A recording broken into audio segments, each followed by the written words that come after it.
ప్రభుత్వంలో కూడా మొత్తం డేటా తీసుకున్న తర్వాత మెడికల్ కాస్ట్ ఎట్ట తగ్గించాలని ఆలోచిస్తున్నాం. ఈ రోజు పేద కుటుంబాలన్నీ చితికిపోతున్నాయి. ఓసారి బాధేస్తుంది, ఓసారి ఒక్కొక్క పేషెంట్ కి 60 లక్షలు 70 లక్షలు కోటి రూపాయలు మెడికల్ బిల్లు వచ్చే పరిస్థితి వస్తా ఉంది. చాలా మంది ఆస్తులు అమ్ముకొని కూడా ప్రాణాలు కాపాడుకోవడానికి కష్టపడి ముందుకు పోయే పరిస్థితి వస్తున్నారు.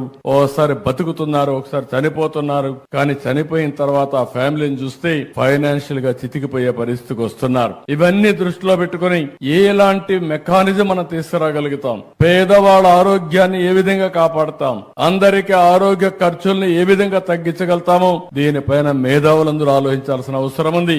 నేను కూడా ఆలోచిస్తున్నా. ఈ రోజు హాస్పిటల్లో కూడా ఇంకొక విషయం కూడా, ఇక్కడ డాక్టర్స్ ఉన్నారు, కొంతమంది ప్రైవేట్ మెడికల్ కాలేజెస్ కూడా ఉన్నాయి. మీరందరూ కూడా శ్రద్ధ పెట్టాలి. మీరు మీ హాస్పిటల్ మేనేజ్మెంట్ ఎంత ముఖ్యమో సమాజం కూడా అంతే ముఖ్యం. ప్రివెంటివ్ హెల్త్ గురించి మీ అందరి బాధ్యత. ప్రజా చైతన్యం తీసుకురావాల్సిన అవసరం ఉంది. అదే సమయంలో రియల్ టైం మానిటరింగ్ కూడా. చీటికి మాటికి మీరు హాస్పిటల్ అందరినీ పేషెంట్లు చేర్చి తద్వారా వాళ్ళకు రూమ్ రెంట్లు వేసి విపరీతంగా భద్ర పెంచేసే పరిస్థితికి వస్తున్నారు. ఈ రోజు వేరబుల్స్ వచ్చాయి. ఏ డిసీజ్ వచ్చినా ఆయన ఇంటి దగ్గర ఉంటే మీరు ఇక్కడి నుంచి మానిటర్ చేసి అవసరమైనప్పుడు అతను హాస్పిటల్ షిఫ్ట్ చేసే మెకానిజం వస్తా ఉంది. అంబులెన్సెస్ ఉన్నాయి. అంబులెన్సెస్ కూడా మనకు కావలసిన ఎక్విప్మెంట్ అంతా పెట్టే పరిస్థితికి వస్తున్నాం. అందుకని అందరం కూడా ఆలోచించుకోవాల్సింది, రాబోయే రోజుల్లో మానిటరింగ్ కూడా పేషెంట్ ఎక్కడుంటే అక్కడ చేసి అవసరమైతే హాస్పిటల్ తీసుకురావడం, అవసరమైతే ఆపరేషన్లు చేసే పరిస్థితి రావాలి. అప్పుడే కాస్ట్ తగ్గించగలుగుతాం. ఇవన్నీ కూడా టెక్నాలజీ వచ్చింది కాబట్టి